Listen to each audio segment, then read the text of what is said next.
Hey guys, Barry here with a video review of Dark Souls 2 for the PC. Much like the console version, the PC edition is set in the moody atmosphere of the Kingdom of Drangleic, except this time it looks fantastic.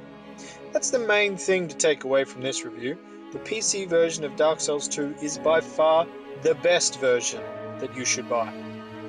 I will attempt to show you why this is the case, but for the newcomers to video reviews, YouTube will only display footage at 30 frames a second. So while I waffle on about the smoothness that is Dark Souls 2 in 60 frames a second, you will sadly just have to take my word for it.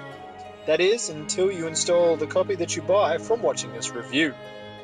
When I reviewed the console version of Dark Souls 2, I was well within the throes of fanboyism over this shiny new toy that I had been waiting for ever since I carved the Lord of Cinder a new mouthhole with my Black Knight Halberd in Dark Souls 1.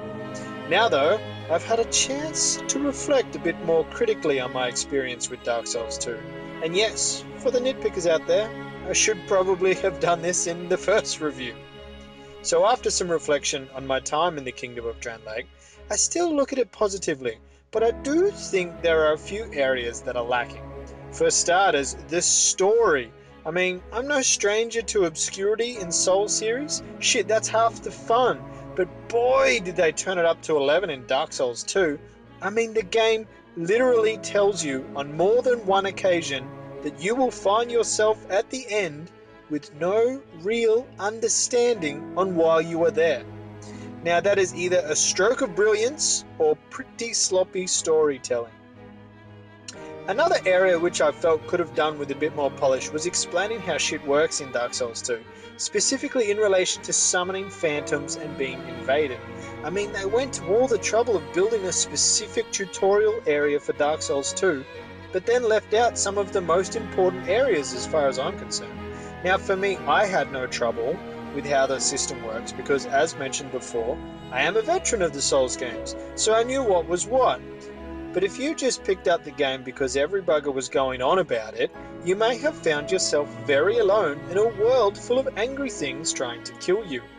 Speaking of things trying to kill you, the first major chunk of the game suffers from a bad case of "haven't I seen you before, but with an axe instead of a sword" syndrome.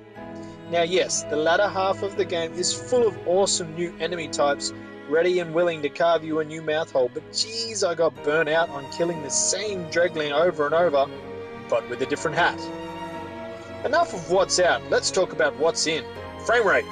Boy, that is so in it could be classified as balls deep. As mentioned before, it's hard to explain just how smooth 60 frames a second is in Dark Souls 2, but if you would spend as much time as I have with the console version, you would be welcoming our graphical overlords with arms raised. Going hand in hand with this increased frame rate is the color depth. I don't really know how to best articulate it other than saying it's like someone opened up Dark Souls 2 in Photoshop and just scaled back the saturation and bumped up the contrast. This probably doesn't explain it very well, but there's this richness, this quality that just oozes out of your monitor when you play Dark Souls 2 on the PC. In a good way. Now what would all these graphics be if you had to wait forever to load into the game?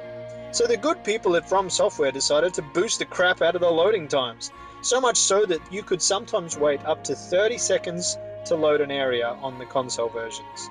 That is now done in around 2 to 3 seconds. And being as you fast travel a lot in this game, this could literally end up saving you hours of looking at the loading screen. So there you have it, folks. Dark Souls 2 for the PC is by far the best version of the game that you could buy. Machine specs wise, it's not very hungry and runs fantastic on my 4-year-old computer. This, coupled with the increased frame rate, super fast loading times, and a color depth so sweet it can give you diabetes, makes Dark Souls 2 a very attractive buy. There are a few little gripes that I have with the story and the enemy makeup, but all in all, it's a fantastic game that I feel everyone should give a go.